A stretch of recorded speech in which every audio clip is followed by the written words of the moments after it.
Cluster news today और मैं हूं आपके साथ मानवी ठाकुर। शुरुआत करते हैं आज की खास खबरों से। दिल्ली की मुख्यमंत्री रेखा गुप्ता ने कहा, वर्षों से यमुना पर छठ की पूजा सरकार द्वारा बंद कर दी गई थी, जिस प्रतिबंध को इस बार हमारी सरकार ने हटाया है। लगभग 17 पॉइंट्स पर सरकार द्वारा मॉडल छठ घाट बनाए जा रहे हैं। दिल्ली में 1000 से अधिक छठ कार्यक्रमों के लिए आवेदन आ चुके हैं। इस सब में सारी व्यवस्थाएं सरकार की तरफ से दी जाएंगी। हर जिले में कम से कम एक मॉडल छठ घाट जरूर बनाया जाएगा। उम्मीद है आप सबकी दिवाली बहुत ही सुंदर और अच्छी रही होगी। और अब लगातार जो छठ की तैयारी दिल्ली सरकार द्वारा की जा रही है, आप सबको मालूम है वर्षों से यमुना जी पे छठ की पूजा सरकार द्वारा बंद कर दी गई थी। सरकार स्वयं से उस पूजा को नहीं कर रही थी, जिसे इस बार हमारी सरकार आने के बाद उस प्रतिबंध को हमने हटाया और हम सरकार की ओर से सभी व्यवस्थाएं देते हुए पल्ला से लेके कालिंदी तक अलग अलग जगहों पे लगभग ऐसे 17 पॉइंट है।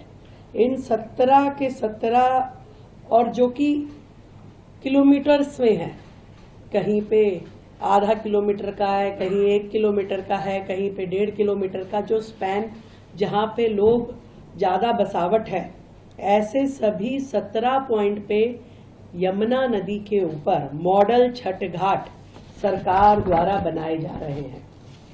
पिछले वर्षों की तुलना में इस बार शहर के अंदर होने वाली छठ पूजा के स्थलों में भी बहुत वृद्धि आने की उम्मीद है। पिछली बार केवल मात्र 929 स्थानों पे छठ के कार्यक्रम हुए थे, परंतु आज अभी तक हमारे पास 1000 से अधिक आवेदन छठ मनाने के लिए, कार्यक्रम करने के लिए समितियों के आवेदन आ चुके हैं। और हम जो 17 घाट यमुना जी पे बनाएंगे, उनके अलावा इन सभी 1000 घाट या जितने भी लास्ट डेट तक हमारे पास आएंगे, उन सब में सारी व्यवस्थाएं सरकार की ओर से देंगे, जिसमें टेंट है, जिसमें बिजली है, स्वच्छता है, शौचालय है, ये सारी व्यवस्थाएं सरकार की ओर से होगी।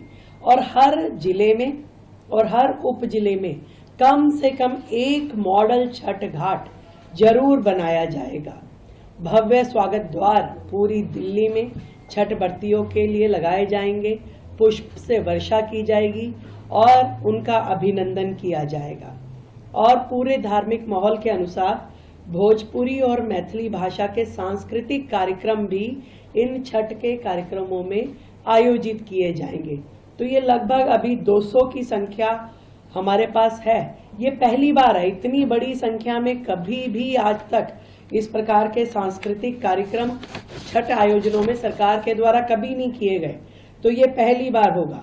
अपनी ओर से सुबह जब अर्घ देने के लिए जाते हैं तो सरकार छठ व्रतियों के लिए चाय की व्यवस्था भी रखेगी और पीने का पानी भी।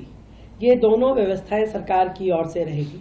कहीं भी स्वच्छता की या शौचालय की या चिकित्सा की दिक्कत ना आए, ये भी सरकार के द्वारा इंश्योर किया जाएगा। तो चिकित्सा के लिए हमारे डॉक्टर, हमारी वैन वहाँ रहेगी। ऐसे ही शौचालय, हमारे मोबाइल टॉयलेट शौचालय और उन पे कर्मचारी हर जगह रहेंगे और सारे काम उसमें किए जाएंगे। सरकार का पूरा प्रयास है कि स्वच्छ जल में हमारे श्रद्धालु खड़े होकर के अर्घ देंगे और पूरी तरीके से इस सारे के सारे आयोजन को निर्विघ्न संपन्न करने के लिए सरकार काम कर रही है। आज से एक विशेष स्वच्छता अभियान, जिसमें हमारे सभी जनप्रतिनिधि, MP, MLA, काउंसलर, सभी जनप्रतिनिधि अपने क्षेत्र में जहां छठ पूजा होने वाली हो, उन सभी घाटों पे जा कर के विशेष स्वच्छता अभियान चलाएंगे।